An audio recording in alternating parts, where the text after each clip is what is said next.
I send a message of hope and kindness to you at this extremely difficult time, but I am confident that between us that we can get through this challenge, and I spend my thanks and appreciation to the Prime Minister of New Zealand for her wise guidance at this time.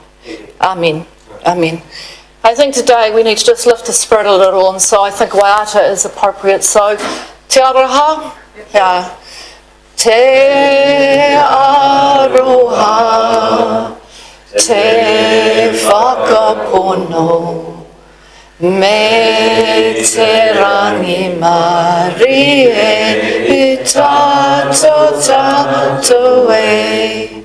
Kia ora, thank you.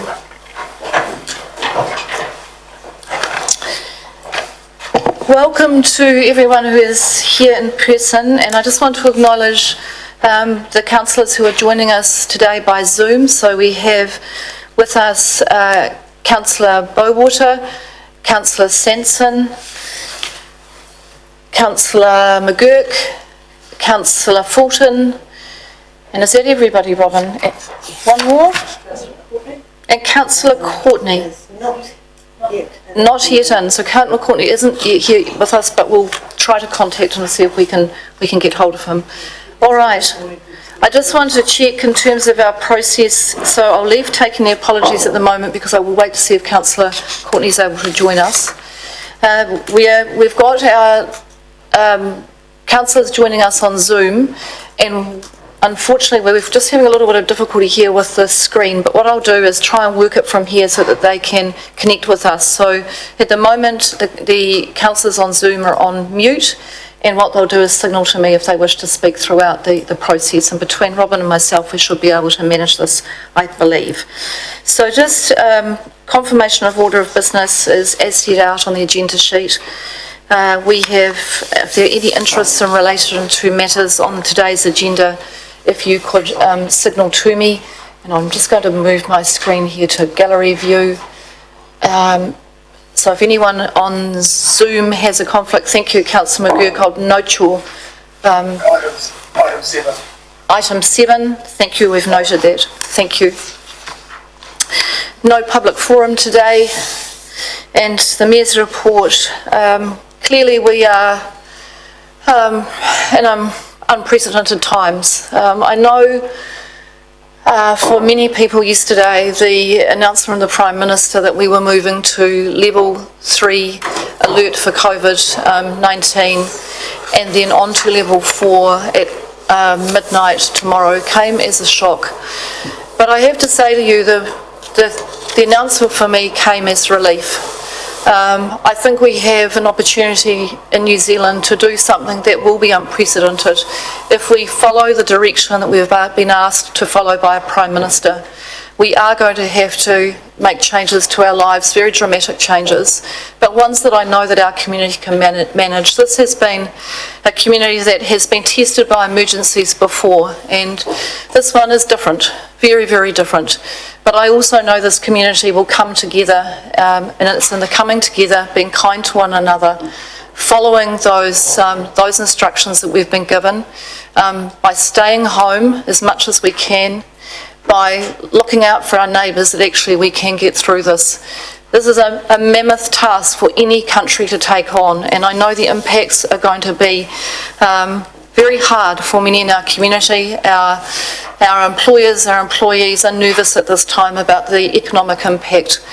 I want to really encourage our employers to connect with the support services that are there, to not make any rush decisions about employment for your workers. Please look for the support the government is offering. It is there for you to take. The government wants you to take that assistance. It will help us when we get to the recovery phase if we keep as many businesses going as we can. But I'm realistic about the impact on our city and our region. At this stage, the economic outcome is uncertain.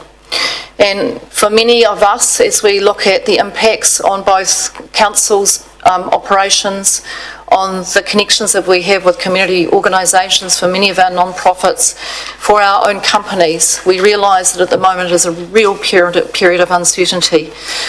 At the moment we are in the most difficult situation as a council because we are in the process of consulting on our draft annual plan, and I really want to re-emphasise it is a draft annual plan. It goes out as a proposal to the community for feedback, but what I want to say to the community today is that things are going to be very different in terms of that plan. At the moment, I can't tell you how different they're going to be, but we are working and will be continuing to work on what the implications are for us of this close down, for the changes to our community. And I just want to assure our community that as we go through and establish what Council's financial plan will be for the coming year, we will be doing so with absolute empathy and compassion for the impacts that it's having on our community. I do want to stress that we will have to look at doing different things. We will need to look at different financial tools to make this work. And we're working closely at the moment with the Department of Internal Affairs, through our partners with SOLGAM, the Society of Local Government Managers, with Local Government New Zealand, and with the Office of the Auditor General to make sure that council operations around the country will continue to operate. There is no concern at the moment about our essential services. They will continue and the community can rely on that. But as we look at the year ahead, we are going to have to think about how we plan, what services we deliver and how we're going to do that. But I'm confident that we can do it. So the focus at the moment very much today is we need to be able to operate through this period where business as usual isn't going to be the order of the day, and so we've got some measures today to make sure we continue to make decisions that we need to support our community. Elected members have some papers with them today. They've been tabled. They need time to read those papers. So what I'm going to do is suggest that we take an adjournment to let the councillors read the papers that they need to go through. We'll probably take an adjournment for 15 to 20 minutes, but before I do that, I just want to see if any of the elected members have any questions just about the procedure, particularly for those of you who are joining us by Zoom. So thank you, Robin. Thank you. And we will need to close the Zoom for those who are on Zoom in the meantime so that we can just reboot the TV system. So when we go to the adjournment, we'll close and then come back to reopen that. So any questions just on terms of the process for the meeting today? And then I just have some comments that I do want to make, and it's unusual for me to make a comment in this vein around how we're approaching heading to level 4 on Thursday. In fact, I might just do that now and then I'll come to the process. There is one matter that I think many mayors around the country are very concerned about at this point in time, and we have fed back to the National Emergency Management Centre. This process is only going to work if we really do establish the physical distancing. That it's critically important for us to break the chain of this virus, that we are not interacting with others. And today, we've separated, we'll be here for as little time as possible, but it is going to mean that we are not going to be mixing with people. I have to say to you as elected members and to our community that it concerns me at the moment the number of businesses who are attempting to get exemptions to be essential services to our community. I am very concerned about the push that is coming on that. Essential services need to be just that, essential services. We do not want places where people are going to gather, because if that happens, we will actually defeat what we're trying to achieve. So my real message is to, if you are business owners in our community, you think very, very carefully about about whether you are going to be pressuring the government to try and be established as an essential service. We really must limit our contact with others, so please, it's an absolute plea from me as your Mayor Tim King, and I spoke about this morning, and we've delivered that message to Wellington to say, please, government, think very, very carefully about giving exemptions. So look, on that note, and it's a somewhat sombre note, but if we follow what we've got, the instructions that we've got, and we're kind to each other, then I'm absolutely sure that New Zealand can do something that is quite extraordinary in this time. So back to the process. Are there any questions? First I'll go to Zoom. So if anyone on Zoom has got any questions, please just raise your hand, and then I'll ask you to take yourself off mute. Councillor McGurk. Madam Chair, just confirm we've got a quorum of 7 in the chamber at the moment, at least 7? Yes, we do. Great. Yes, we do. Thank you. Any other questions? No one from Zoom. All right, anyone in the chamber? Councillor Noonan. Thank you, Madam Mayor, and I have just briefly sketched over this report when I came in.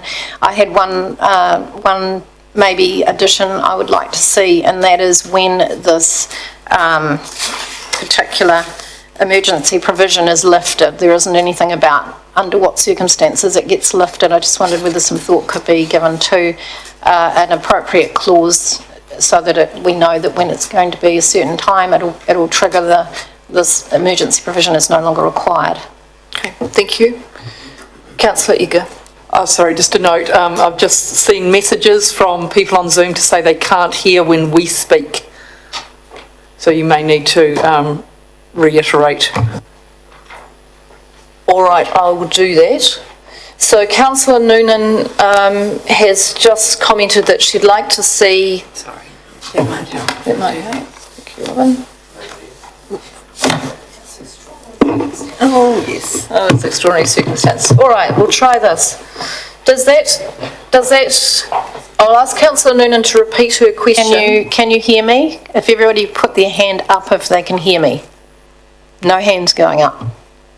No, all right, then I'll repeat. So, can you just wave to me to tell me if you can hear what I'm saying on Zoom?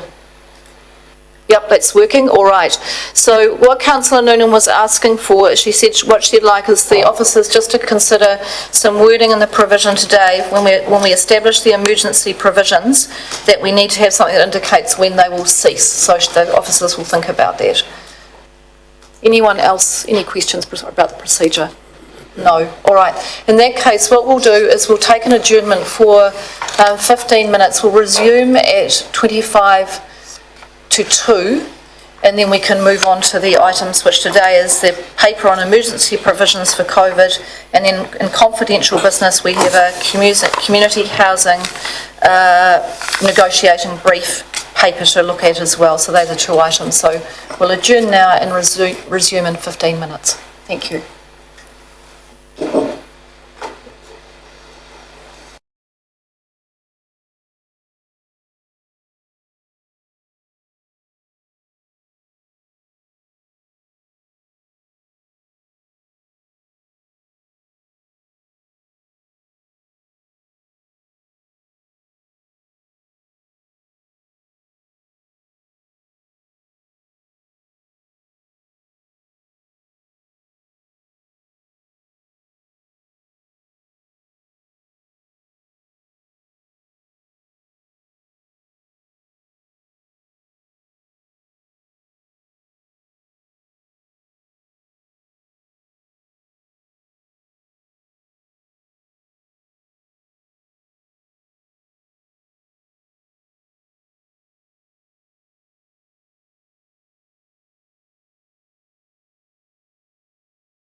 Okay, good afternoon, elected members. Now that you've had a chance to read the report, Mary, I will take it as- Mary, I'll just ask you to pause for a moment because I've just come back from, just so for the record, Oh, we've just come sorry. back. We've just come back and we are now resuming the extraordinary council meeting. We've just had an adjournment for a few moments so that the elected members can read through their papers. The first paper that we're considering today is the emergency provisions for COVID-19 to allow for decision-making governance processes to continue and while we respond appropriately to the pandemic. Mrs. Birch is the author of that paper and she is joining us on Zoom. So I'll now invite Mary, thank you, to come online and just let us know if there are any corrections or additions and any particular items you want to highlight in relation to this paper. So just when you're ready, you can unmute. Thank you. Through you, Madam Chair, I'll take the report as read. There are just a couple of points that I would like to explain to elected members. In the first instance, I'm extremely conscious that we had a very, very tight turnaround with you getting the information ahead of the meeting. And I suppose we can but reflect that this is currently where we all are with an ever-shifting and changing landscape at the moment. The situation that we're facing is being faced by every other council across the country. But I did want to highlight that I felt that here at Nelson, we started really from quite a strong position as a result of our decision-making, or your decision-making back in November. We had a new approach to delegations, which gave broad delegations down to our committees and broad delegations to the chief executive. And one of the things that so many councils have been grappling with is the issue of a quorum at council level, which requires a minimum of at least half elected members to be present in the room, regardless of whether or not you have audio or audio-visual links. So the fact that a lot of our work could already be carried out at committee level and through the chief executive did put us on the front foot for this one. Across the country, councils have taken different approaches, and really the three main approaches that have been taken have been either, as we are proposing at this point, to establish an emergency committee to make decisions during this period, or that the chief executive's decision-making is increased and delegated down to him by council. One council has opted to take an approach where councillors become delegates and therefore there is no requirement for a meeting. And a lot of committees, a lot of councils have chosen what we're also proposing to do, and that is to reduce the minimum quorum for committee meetings down to the legal minimum of 3. Other than that, I will take any questions that you have. I would probably like to comment back through you, Madam Chair. I think it was Councillor Fulton who was asking about when will if we were to take on and establish an emergency committee, when would those powers of an emergency committee cease? And my recommendation at this point would be that we link the powers of the delegation or the longevity of the delegation to whatever the current alert status is. So I've flicked some wording through to Robin on that. Thank you. So happy to take any questions. Thank you, Mary. So the wording that we're proposing would be that we note that the council may revoke this delegation. That's different actually to the wording that I've got. So let's just work out. Slightly amended. So I've got two options. One is notes that the delegation remains in force whilst New Zealand remains at alert status level 4 and will be reviewed when the alert status moves to a lower level than 4 or on the 30th of April 2020, whichever occurs first, is the version I have from from one option, or the other option is that council may revoke this delegation at any time, but is anticipated it will remain enforced while alert level 3 or 4 applies, which I think might just be a little bit cleaner. I think that second one, all right? So I'll pass that across to Robin. Thank you, Robin.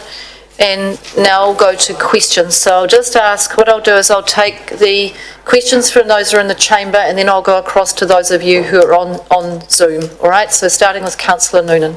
Please, if you're on Zoom and you can't hear Councillor Noonan, can you just wave to me or send me a chat message? Thank you. Right, maybe I'm hoping everyone can hear me.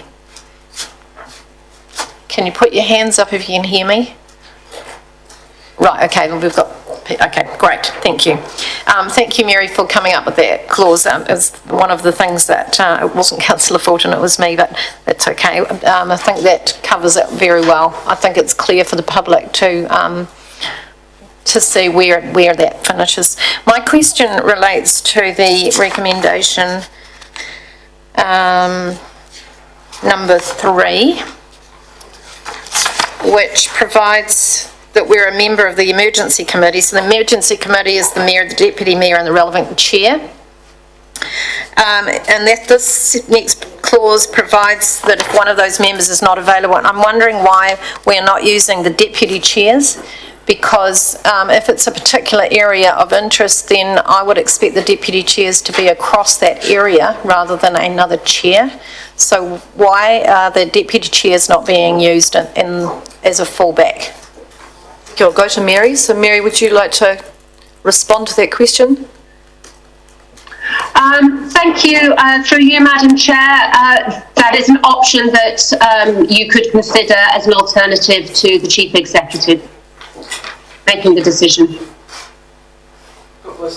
So what was the reason that the deputy chairs were not appointed automatically like they normally would? What was the purpose?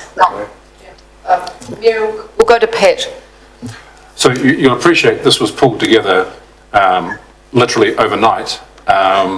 We had planned to reduce the quorums for the standing committees and then in time bring a paper to you. So I asked Mary to write this around about 4 o'clock yesterday afternoon, and she delivered it at 6:30 this morning. So it's been done fairly quickly. And so the thinking, I think, pretty simply was in terms of the seniority that the council gives to chairs. So, and also I suppose one of the things I think that may happen is we may need to shift money from one activity to another, in which case it makes more sense to have chairs making those decisions.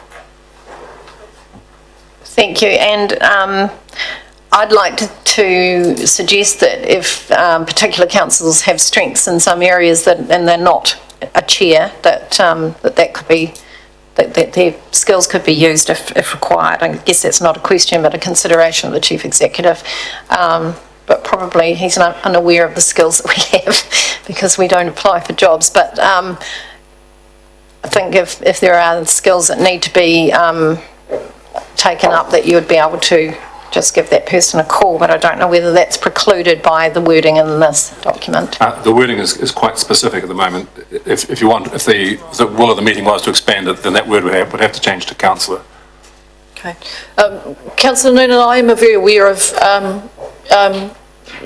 the background of the elected members sitting around the table. Most of you have provided me a CV, and so I would think that the Mayor and the Deputy Mayor will be making sure that we engage with anyone who's got particular knowledge on an area as we go through this. And I think this is for an extraordinary time, and we just need to keep it as clean and as straightforward as we possibly can. So I think that the comment from the Chief Executive was that where we may get to is that we may have to move.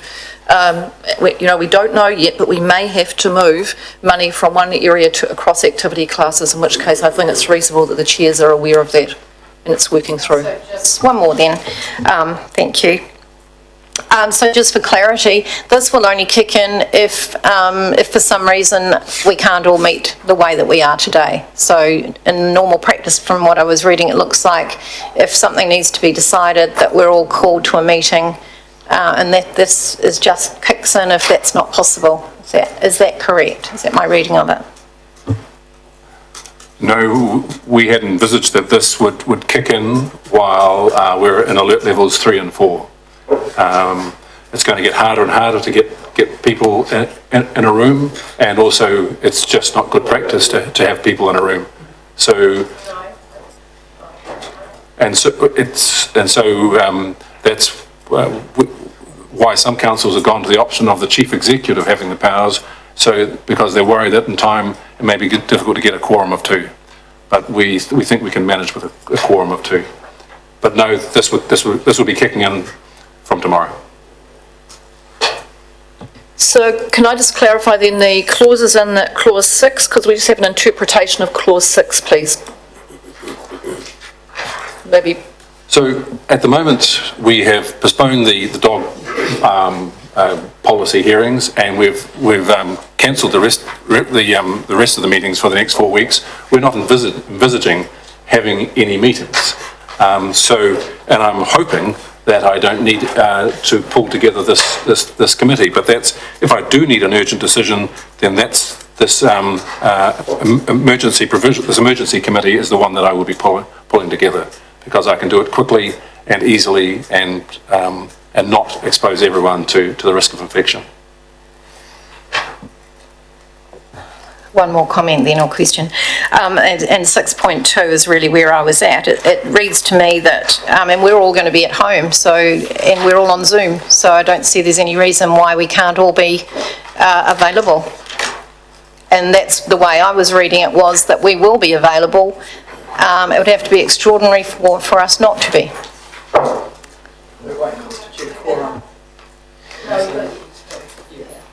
So I think the issue that the Chief Executive has looked at, and this is in relation to what is involved in actually having a committee or a council meeting. There are lots of staff that then have to participate to prepare agendas, do the notifications around that, and what we're being is realistic that if we've got to make some decisions, we're just going to have to have a simple process. But I'll go to Ms. McLeod just in terms of interpretation. Yes, through the chair, the way that it is worded, and this is set out in, it is paragraph 6.2, but it's also there in resolution 6, is that the delegation takes effect if the chief executive determines that an urgent decision is needed and it's not possible or it's impracticable to convene a meeting. And what the chief executive has just said is that those circumstances exist now that we're in alert level 4, certainly, and it would also be very difficult at alert level 3 to do business in the usual way. So we would consider that this delegation is triggered. And that's a decision for the chief executive to make. That's a bit clearer, thank you. And as the Mayor was saying, the number of support staff we need in the building to support a council meeting, it was reasonably clear that I needed an IT person here as well, but they've gone home. From tomorrow, the only 3 people that I would expect to see in the building occasionally might be Alec, myself and the Mayor, and we're fondly hoping that we don't run into each other as well. So the prospect of trying to get a number of staff and a number of councillors into this building really does defeat the purpose. We are supposed to be role modelling what the rest of the community is doing. Exactly. So I'm trying to, we're here because I've got no other choice but to do this at this point because the legislation hasn't been changed, but I don't want you back in here for 4 weeks. Is that clear? That's really that simple. Thank you. Councillor Neil Stevens. Yeah, so perhaps just a clarification on that. If we are within the recommendation dropping the quorum down for committees and subcommittees, perhaps you could speak to the ease that an emergency committee provides above a committee with a quorum of 2. So I am envisaging that when we get back to the subcommittee stage, it's when we're coming out of this, but we may still be, for health reasons, struggling to get enough councillors around the table, in which case if I've got 2 in the room and the rest zooming in, then that's going to be us pretty much back to, I will have staff coming back into the building by then. This is for the next 4 weeks when we will have almost nobody, in which case, we may not be able to, certainly may not be able to produce a report that looks like this. It may be very much a one-page memo because that's what we could produce, and the staff may be zooming in, all of them may be zooming in as well. So there's just a different level of formality. As I said, I'm hoping that committee doesn't need to meet, but if we do need it, this is our last chance to get it in place. Councillor Edgar. Just further on that, and a point of clarification through you, Madam Mayor, because council isn't a subcommittee as well, isn't a committee of council, we can't do the quorum of 2 for that. That's correct. That needs the legislation changed, and Yeah. it hasn't changed yet. We don't know. The government has been talking about changing it, but they haven't. It may be in a couple of days. This is all superfluous because the government may have enacted some emergency provisions, Yeah. but they haven't yet, and we don't know Yeah, what. so that's why we need the delegation as well. Thank you. Right, no one else in the room, and I'm conscious that it could change this afternoon, but I really didn't want to have you in tomorrow. This is our last chance to do this. Anybody on Zoom that has a question? Just raise your hand if you do. No, everyone on Zoom is comfortable? All right, and that, Councillor Sanson, did you have a question? It was just an okay, I'm comfortable, no questions. Thank you. All right, so we've got a recommendation, which someone care to move the recommendation? Councillor Noonan, thank you. Do I have a seconder? Thank you, Councillor Rainey. Any further questions or debate? No, I thank you very much for coming in to do this. This is important, and thank you for the staff for preparing it. I'll now put the motion. All those in favour? Aye. And for the yes online, if you can just raise your hands so I can see those, it's probably the easiest thing to do. Wonderful, thank you very much. Carried. Thank you. All right, that is, now we have to move into public excluded business. Thank you.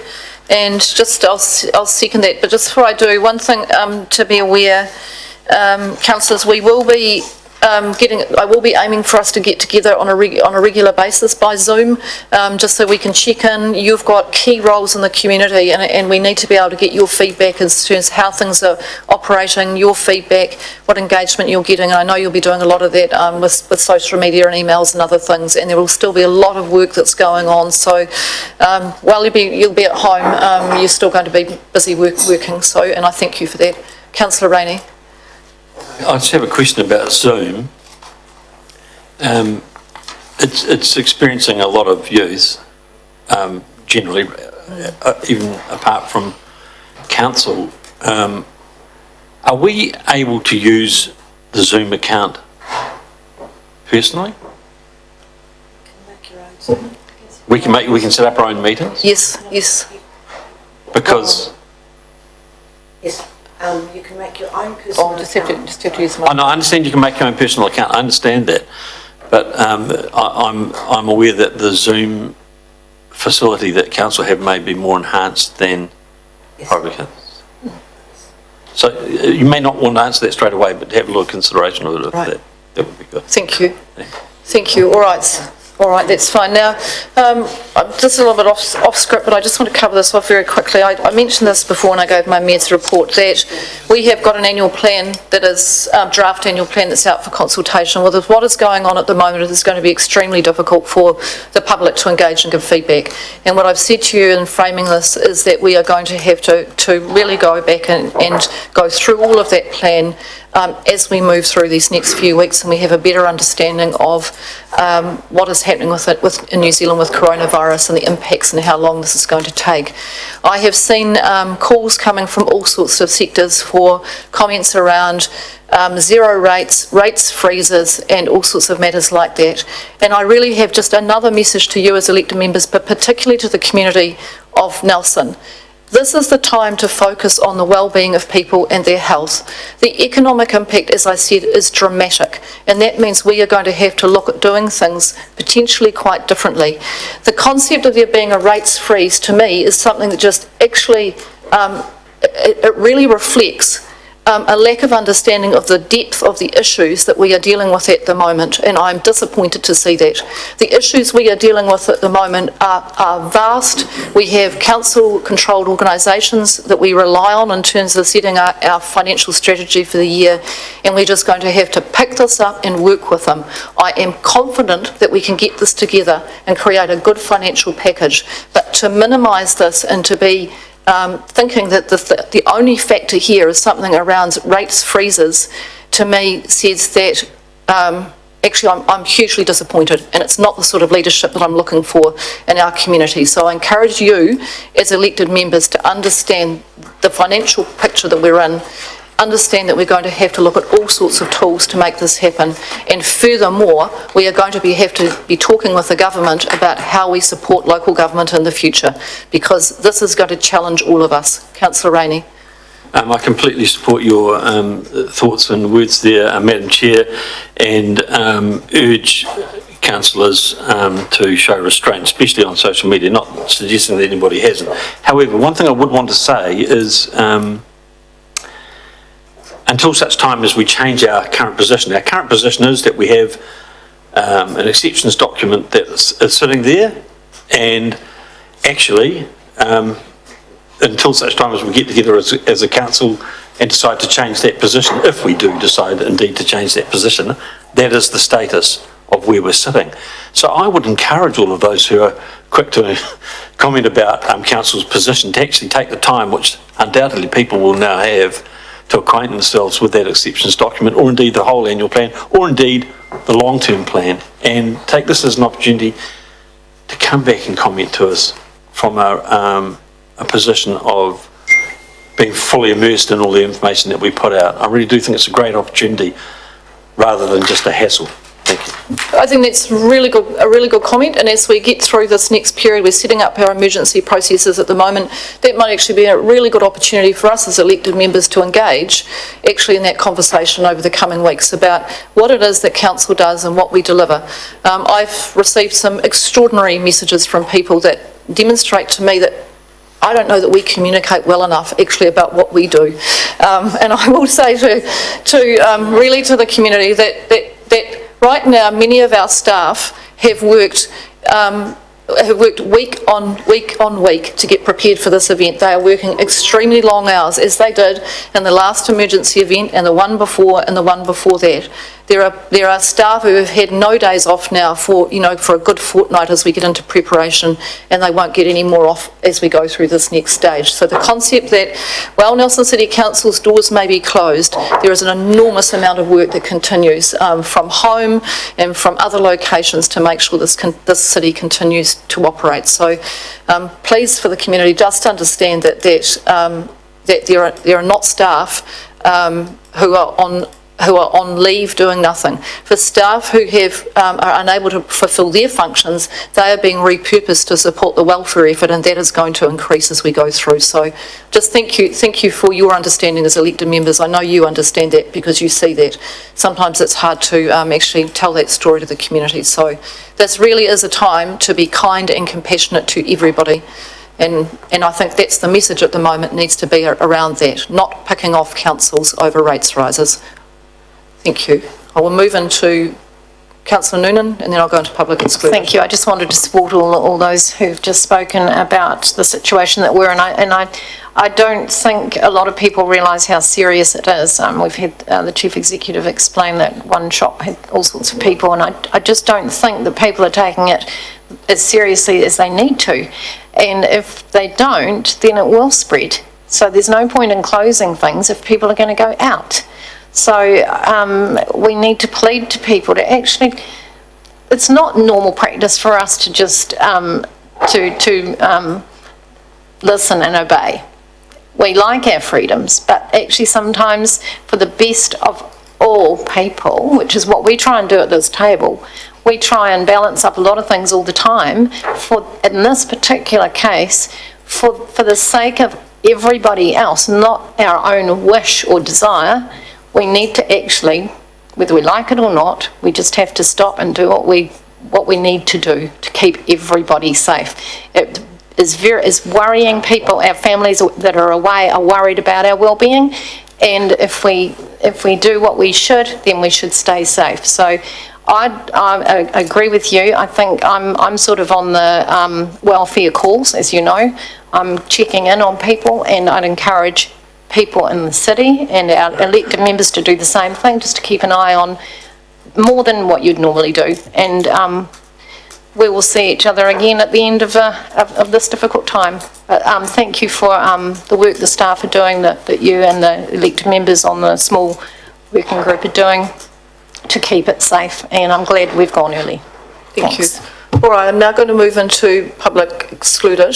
So I'll put that motion. All those in favour? Aye. Against? Carried. So now those of you who are on Zoom, we're just going to